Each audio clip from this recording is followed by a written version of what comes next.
Bem-vindo ou bem-vinda ao canal do Palavrizar. Conta pra mim, de cara, algum dia você já teve a sensação de que a vida tá passando e você não tá vivendo? E durante a quarentena, essa sensação foi ou é mais forte ou mais fraca? Sério mesmo, ó, pode escrever aqui nos comentários para que eu possa saber qual é a sua experiência. Aliás, para quem não sabe, sou eu mesmo que leio e comento todas as respostas aí, viu? Pois é, muitos alunos e alunas, principalmente vestibulandos, com frequência chegam para mim e vêm conversar sobre essa sensação. E é um sentimento, gente, que muitas vezes também me acometeu. Pensando nisso, pensando em entender melhor o que está por trás desse sentimento, o que o provoca, resolvi fazer esse vídeo hoje para falar sobre um personagem da literatura clássica fantástico, que é o Odisseu, do livro Odisseia, e ao mesmo tempo discutir um conceito muito legal, que é o conceito do empobrecimento da experiência, proposto por esse senhor aqui, o Walter Benjamin. Então, vem ver comigo como ficou. Antes de mais nada, é importante a gente entender em que sentido a gente vai usar a palavra experiência. Essa palavra, como muitas outras, assume mais de um significado aqui na nossa língua. Eu posso pensar em experiência como aquilo que a gente faz em um laboratório, uma experiência de química, de física, entendeu? Mas a gente pode pensar em experiência como aquilo que acontece com a gente, aquilo que nos transforma. Por exemplo, tem quem olha para mim, veja essa barba branca, esses cabelos que começam a embranquecer e imaginar que eu sou um professor experiente. Nem imaginam que eu tenho hoje 33 anos. 33 anos como professor. E é dessa segunda forma de experiência que eu quero falar agora nesse vídeo. Para começar, eu vou fazer aqui alguma coisa que a gente não está fazendo, mas que pode ser bem legal. É a primeira vez que é olhar a origem dessa palavra, tá? Ou, se você preferir, a etimologia dela. Experiência vem do latim sperire, que significa provar. Como, por exemplo, provar um pudim, que eu adoro, ou provar um torresmo, que eu já disse num vídeo aqui que eu também adoro. Você sabe qual vídeo que eu falei que eu adoro torresmo? Escreve aí. O primeiro que escrever, ó, ganha uma correção no canal Palavrizar. Mas se a gente olhar mais de perto, vamos falar sério, vai perceber... Gente, é sério aquele negócio do brinde, tá? Se você descobrir o vídeo que eu falei do torresmo e escrever aqui primeiro, ganha uma correção mesmo. Mas se a gente olhar mais de perto, vai perceber como os significados, eles se transformam, eles deslizam, eu gosto dessa metáfora, com o passar do tempo. Esperire carrega o radical perire, olha que legal esse radical, que dá origem a palavras como periculum ou perigo em português. Ou, indo mais fundo, a gente vai ver que perire vem do grego per, que dá origem a palavras como peirô, que é atravessar, peraô, que é passar através de.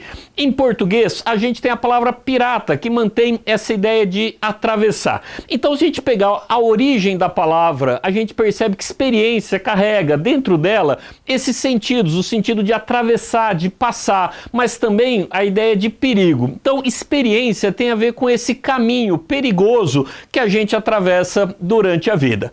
Não sei o que você achou da gente explicar a origem da palavra. Comenta aí se eu viajei muito ou se curti a viagem, tá bom? Eu gosto de entender a origem, às vezes eu acho que isso enriquece o debate, mas é opcional, então comenta aí pra gente saber. Bom, um bom exemplo de experiência nesse sentido, né, que a gente tá falando, é o amor, o ato de amar. E sem coraçãozinho aqui, viu, Baju? Vamos lá. A experiência é algo que nos acontece, que nos toca e através da qual nos constituímos, nos tornamos quem nós somos. Ela é imprevisível e traz, inclusive, perigos, como a gente falou. Eu acho que todos, ou a maioria de nós, já passou pela experiência de se apaixonar. Já se apaixonou? Muitas vezes, poucas vezes? Infelizmente, o português perdeu a expressão comum de outras línguas para dizer que a gente está apaixonado. Por exemplo, em inglês, a gente fala fall in love, eu adoro minha pronúncia. Em francês, je suis tombé amour, amour. Amoureux. Amor em francês é muito mais amoroso, tá? Fall e tomber significam cair. Olha que legal, né? E quando a gente se apaixona, a gente deixa de ser aquele sujeito ativo, que escolheu algo, que decidiu se apaixonar por aquela pessoa. A gente é tomado por um sentimento que toca profundamente e que, se for uma paixão mesmo, pouco a gente controla. E Como um tombo, tá? De tombela do francês ou do fall em inglês, ele pode machucar e deixar cicatrizes. Quem já se apaixonou e não foi correspondido, você aí, eu muitas vezes, ou tomou aquele fora, um pé na bunda, né, da pessoa por quem você se apaixonou, sabe muito bem do que eu tô falando. Mas essas experiências, embora às vezes dolorosas, são fundamentais para formarem quem nós somos. Elas dão sentido à nossa vida. Isso faz com que o sujeito de uma experiência seja um sujeito derrubado, tombado, alcançado e principalmente tocado. Ele é o contrário de um sujeito impávido. Conhece essa palavra, impávido, colosso? Impávido, gente, significa que não tem medo, tá? E o sujeito de uma experiência não é esse ser impávido, sempre seguro de si mesmo, inatingível, autodeterminado. No entanto, toma muito cuidado, pois essa receptividade do sujeito não é uma fraqueza, mas sim uma riqueza. Afinal, uma das dimensões essenciais de um sujeito é exatamente essa sua abertura ao mundo, a capacidade de ser tocado, atravessado pela vida e por outros seres humanos, obviamente. E a partir dessa percepção de experiência, desse entendimento do que é uma experiência, surge a ideia de empobrecimento dela, empobrecimento da experiência, proposto pelo Walter Benjamin, que é um filósofo da escola de Frankfurt. E repara, o conceito é empobrecimento da experiência, não a sua extinção. O que a gente vai procurar analisar é como essas experiências são possibilitadas ou o oposto, bloqueadas em uma sociedade como a nossa. Com a ideia de empobrecimento da experiência, o Benjamin lembrava que hoje muitas coisas se passam, que o sujeito faz outras tantas lá no seu dia a dia, porém quase nada acontece, quase não temos mais experiências. É aquela sensação que a gente falou no começo do vídeo, de que os dias são todos iguais, ou a sensação de que a gente não está vivendo nada que seja relevante, nada que nos transforme profundamente. Mas a pergunta boa é por que isso ocorre, né? Por que isso acontece? Bom, para o Benjamin, há um conjunto de fatores que colaboram com isso. E eu quero listar aqui 3, tá? O primeiro é o excesso de informações. A gente fala muito de excesso de informação, manipulação, mas ele acredita que essa questão do excesso de informação tem a ver também com esse empobrecimento da experiência. Você sabe, todo dia a gente é bombardeado por muitas informações, na TV, nos jornais, aqui na internet. Mas tem uma diferença importante entre estar informado e viver algo. Eu gosto aqui de dar um exemplo que é meio trágico, mas eu acho que é bem didático que você vai me entender. Imagine que você esteja em uma sala de aula. Que saudade de poder estar numa sala de aula, eu tô com muita saudade. E entra lá uma pessoa armada. Pensa também que essa pessoa começa a atirar em todo mundo e mate praticamente todos os seus colegas da sala e depois se mata, aquelas tragédias. Imagina que você não seja atingido e você sobreviva a esse massacre. A pergunta é, quando você vai esquecer essa cena, né? Se você imaginar, provavelmente nunca, eu diria certamente nunca. E como você vai dormir essa noite, né? Ou você vai se entupir de remédios, ou dificilmente você vai conseguir dormir. Agora, imagina que você lê essa notícia que a gente pegou, é uma notícia real, tá? Jovem entra armado em escola e mata 26 pessoas nos Estados Unidos. Talvez você fique chocado, mas provavelmente você vai dormir à noite. Provavelmente você vai se esquecer dessa notícia daqui a pouquinho. E aqui entra um primeiro ponto. A gente tem acesso a muitas informações, mas nem sempre a muitas experiências. Por exemplo, eu, homem branco, classe média, imagino que seja uma vida em uma favela, mas na real, eu não sei o que é viver em uma favela. Eu tenho informação sobre isso, não experiência. Entende a diferença entre informação e experiência? É você ler sobre o massacre e você viver o massacre. São muito diferentes essas duas realidades. E o Benjamin gostava de dizer que o jornalismo destruía essa experiência, pois ele fabrica um excesso de informação e opiniões também, que vão substituindo a experiência vivida, tornando-se uma espécie de senso comum generalizado. E o resultado é meio paradoxal, pois devido ao acúmulo de informações, a gente acaba por se acostumar, meio que perdendo a capacidade de ser efetivamente tocado por eles. E é nesse momento em que, por exemplo, a guerra, a violência urbana, as catástrofes sociais, ou se você preferir, as mortes por Covid, que passam de 1000 por dia nesse momento que eu gravo esse vídeo, se transformam em mero dado, estatística, informação que a gente deve ter, mas que é incapaz de nos mobilizar, nos fazer agir socialmente. As injustiças sociais se tornam como meio um filme ruim, que nada tem a ver com as nossas vidas. fatos sobre os quais a gente fala de forma desatenta, em alguma conversa qualquer. Em uma sociedade de informação, a gente tem dado opiniões sobre tudo.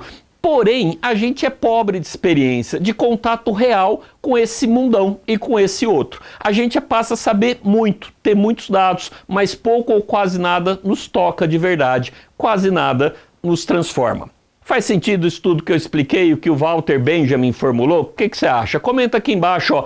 Hashtag muita informação e me conta o que você acha, quais os prós e contras, de repente, se ter muita informação como temos hoje. Se você concorda que isso traz uma espécie de embotamento, que a gente não consegue de fato se relacionar com a realidade a partir desse monte de informações. Quero mesmo saber o que você aí do outro lado da tela pensa sobre esse aspecto, essa relação entre a gente. É o que dá para fazer e eu acho que é bem importante, tá bom? Bom, vamos lá, eu falei que essa questão da informação era um primeiro e tem um segundo ponto, que é a questão do tempo e da sua passagem. O Benjamin vai nos lembrar que toda experiência acontece no tempo, obviamente, e que é preciso pensar qual a experiência do tempo possível a partir dessa modernidade que a gente vive.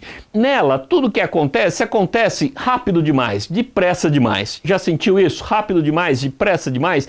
E ele entende que essa questão de passar rápido do tempo tem muito a ver com a questão do consumo. E aí já dá para começar a pensar talvez até em temas de redação. Porque para ele, para o Benjamin, o capitalismo é um sistema que administra a nossa satisfação e insatisfação através da novidade do mercado. Novidade que é o contrário do absolutamente novo, pois se trata de uma reapresentação do mesmo. O exemplo clássico é o modelo de celular, um modelo novo de celular, que nada mais é do que o anterior, um pouquinho melhorado, um pouquinho mais desenvolvido, tá bom?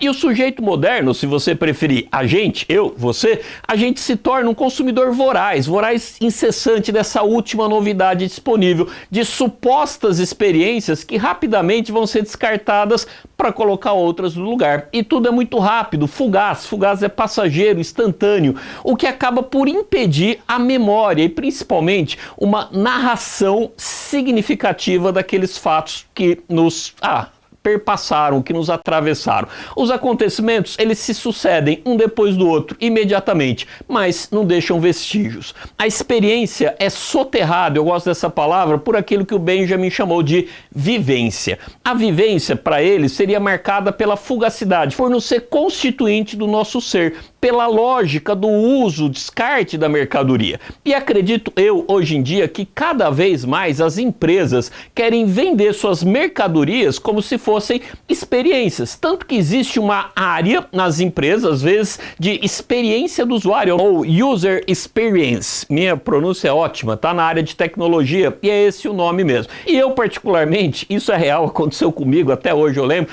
eu tenho uma história interessante sobre isso, não sei o que você vai achar. Faz alguns anos aí eu troquei de carro. No dia de eu ir lá na concessionária retirar, eu cheguei lá na entrada da concessionária, tinha um modelo igual àquele que eu tinha escolhido, bem lá na entrada da loja, bem, né, num lugar de destaque. Só que o carro, gente, estava com um enorme, mas enorme, laço de fita vermelha em cima, maior que o carro, tá?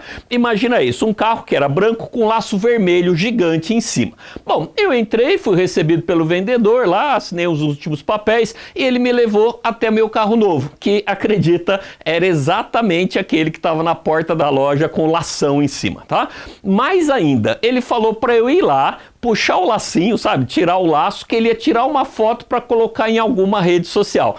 Ele pegou o cara errado, tá bom? Eu falei educadamente que eu não ia fazer aquilo, que era ridículo, que eu só queria meu carro, por favor, tirasse aquele laço de lá. O vendedor não entendeu muito, ficou até meio preocupado, porque ele disse que iam ligar em casa e perguntar se eu tinha recebido o carro com a fita, escambau, todo aquele, né, para tirar foto. Eu falei que se ligasse, ia falar que tá tudo ok, nem ligaram, tá bom? Que tinha sido tudo lindo, que eu tinha amado, mas que era para tirar o laço, me dar a chave e abraço, tá bom? Vamos lá, vamos analisar isso. O que a empresa queria fazer era transformar a compra de um carro em uma experiência para mim, em um momento marcante da minha vida, inesquecível. Acabou sendo, gente, porque virou mico, tá bom? Não sei você, mas eu imagino que quando eu estiver bem velhinho, bem mais do que eu estou, vendo a morte chegar, isso vai acontecer com todos nós, se eu tiver lúcido, espero que eu esteja, eu vou pensar no que fiz da minha vida, sabe, velhinho, pensando no que eu fiz da vida, nas experiências que tive. Nesse momento, eu não acho que vai ser relevante pensar em quais carros eu tive. Imagina, velhinho, pensando, eu tive um homem. Qual sentido, tá? Eu acho que eu vou pensar nas pessoas que amei, em momentos importantes em que passei com elas, nas dores que tive, por que não, tá? Os foras que eu tomei, talvez, mas se eu chegar perto da morte e o que tiver de história forem os carros que comprei, não sei, mas eu acho que minha vida teria sido bem pobre. Não sei o que você pensa, mas eu acho que sim, por mais que eu tenha ganhado muitos dinheiros, tá? Mas é isso, muitas empresas querem transformar produtos em experiências, algumas nem disfarçam. Dá uma olhada nesse anúncio. A frase aqui em cima é: mergulhe numa experiência incomparável. Comprar um carro é uma experiência incomparável. Pois é. Bom, a conclusão do Benjamin é que, a partir da modernidade, o tempo é experienciado através da forma mercadoria, a busca incessante pela novidade e o descarte rápido de vivências, não experiências. A gente está sempre correndo atrás do tempo, com medo de ficar para trás. Mas o que, afinal de contas, a gente deseja encontrar lá na frente? Vou deixar essa no ar para você pensar, mas como sempre, se você quiser compartilhar aqui embaixo comigo o que você de fato pensa sobre isso, eu fico feliz. Eu gosto de saber o que você pensa, às vezes conto histórias minhas, conta a sua, de repente você tem uma dessa parecida. Por fim, como terceiro ponto, o Benjamin nos lembra um diagnóstico comum, não é só ele que vai fazer isso, a toda uma geração de pensadores do entre e pós-guerra, como a modernidade é marcada por um pensamento da técnica que se sobrepõe ao lirismo da vida. E não é questão de não valorizar a técnica ou a ciência, longe disso, tá? A questão é que essa forma de pensar técnica, científica, marcada pelo imperativo da eficiência, pela classificação, ordenamento, pela tentativa de controlar tudo, talvez ela esteja tolhendo, limitando o lirismo, ou mesmo empobrecendo a experiência, já que normalmente as experiências advêm desse contato humano com o outro, sem preocupação com método, com eficiência, com separação, classificação, tipo bolo de vó. Bolo de vó para mim é o melhor exemplo, tá? Bolo de vó, gente, não tem que ser eficiente, ele não tem que ser melhor que da confeitaria, ter mais recheio. Gente, bolo de vó é um gesto de carinho, de amor, que enche a casa de cheiros, de acolhimento, de afetos. Não tem nada com agir mercadológico, técnico, científico. Entendeu a diferença? O Adorno e o Horkheimer, também da escola de Frankfurt, que a gente fala bastante na aula de indústria cultural, tá aqui o card, tá?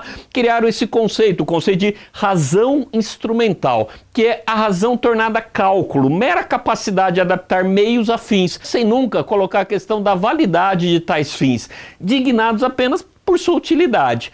Como eu falei antes, aqui, gente, não se trata de negar os avanços que o pensamento técnico-científico desenvolveu. De forma alguma se trata de um irracionalismo infantil que se contente em negar qualquer avanço, qualquer rigor do pensamento e da ciência. Não é isso, tá? Aqui nesse canal eu já critiquei bastante essa postura irracional, meio terraplanista. Na verdade, a boa questão é a seguinte: será que o pensamento pragmático, com seus imperativos de eficiência e utilidade, não acaba por destruir ou limitar bastante outras formas também necessárias de inteligência e de relação com o mundo?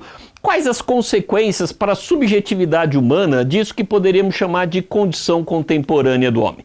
O Marcuse, o Herbert Marcuse, um outro filósofo também da escola de Frankfurt, chamou um dia esse homem moderno, pragmático, esse homem da razão instrumental, de homem unidimensional, uma única dimensão. Esse homem de pobre experiência, ele é alienado em seu delírio narcísico de eficiência, perdido, encantado entre mil e um objetos tecnológicos. É um homem que perde a capacidade de se abrir para o efetivamente novo, ao acaso, aos perigos do mundo, aprisionado pela busca da falsa novidade, no infantil desejo de segurança absoluta que o mesmo programado vai lhe dar. Nesse sentido, o homem moderno constitui-se como o avesso de Odisseu. E aqui entra o herói da Odisseia, de Homero. Para quem nunca ouviu falar, a Odisseia, esse livro aqui, ó, conta a história do Ulisses, ou Odisseu, dependendo da tradução. O Odisseu, ele vive um longo processo de errância na sua tentativa de retorno a Ítaca,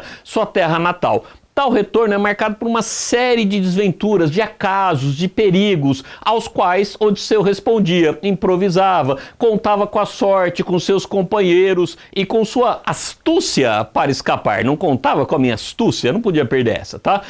Há uma passagem que eu gosto de destacar bastante. O Odisseu, depois de um naufrágio, acaba em uma ilha onde encontra Calipso, uma divindade que se apaixona por ele. Ela dá a ele tudo que um homem poderia desejar: ninfas, mulheres maravilhosas, comidas maravilhosas, o néctar dos deuses, até mesmo vida eterna se ele quisesse. Mesmo assim, o Odisseu quer fugir da ilha, que ele tem tudo que ele quer, tá? Por que alguém fugiria de um lugar em que tudo que deseja pode se materializar?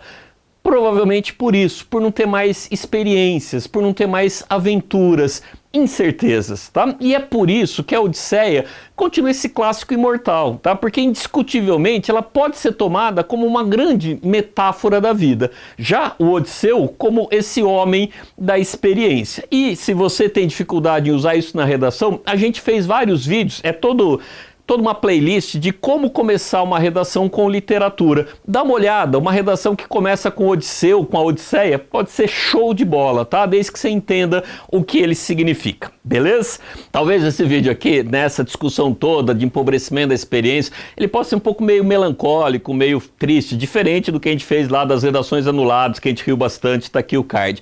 Porque afinal, perceber esse empobrecimento da experiência, né? Se apenas ver a vida passar e ter a consciência e clareza disso, pode doer bastante, né? Mas, e tem o mais aqui, esses mesmos pensadores apontavam caminhos para se evitar esse empobrecimento. E não penso que seria comprar um pacote de viagem na CVC, tá? Isso continuaria sendo consumo. Nem o viajar ao mundo, porque isso pode continuar sendo uma forma de não encontrar verdadeiramente, profundamente com pessoas. Pode ser uma forma de não permitir ser atravessado por elas. Mas viam no agir coletivo, no agir social, político, uma forma de experiência importante. É o participar de um coletivo feminista e nessa luta, nesse encontro com outras pessoas, experienciar. Ou, como no caso dessa menina aqui, não sei se você viu o vídeo, já viu essa aqui? Essa experiência de participar de uma manifestação, com certeza vai transformar a vida dela, vai dar muito sentido para ela. Esses pensadores, eles viam também na arte, né, uma possibilidade de viver experiências importantes. Tá no abrir o olhar para chamadas pequenas coisas da vida, do dia a dia, né? Ter um olhar não anestesiado, que consiga ver uma flor nascendo no meio do asfalto. E aí eu tenho que ler um trecho do poema A Flor e a Náusea, do Drummond. Poema lindo, eu vou ler só um pedacinho, tá bom? Lê comigo, ó. Uma flor nasceu na rua. Passem de longe bondes, ônibus, rio de aço do tráfego.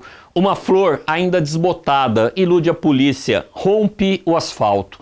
Façam completo silêncio, paralisem os negócios. Garanto que uma flor nasceu. Sua cor não se percebe, suas pétalas não se abrem, seu nome não está nos livros. É feia, mas é realmente uma flor. Sento-me no chão da capital do país às 5 horas da tarde e lentamente passo a mão nessa forma insegura. Do lado das montanhas, nuvens maciças avolumam-se. Pequenos pontos brancos movem-se no mar, galinhas em pânico. É feia, mas é uma flor. Furou o asfalto, o tédio, o nojo e o ódio. Eu gosto muito desse poema como a possibilidade de fugir, ou de ao menos tentar fugir desse empobrecimento da experiência. É perceber que uma flor nasceu na rua e transformar esse nascimento dessa flor, feia que seja, em algo que me transforma, que me toca. É isso, tá? E como coloca isso na redação?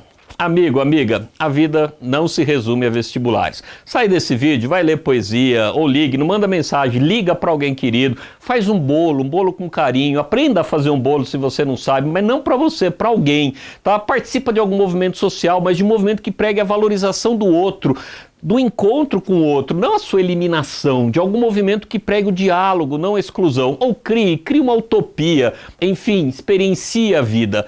Viva, beleza? E sai desse vídeo, vai lá, vai viver. Fui, tchau.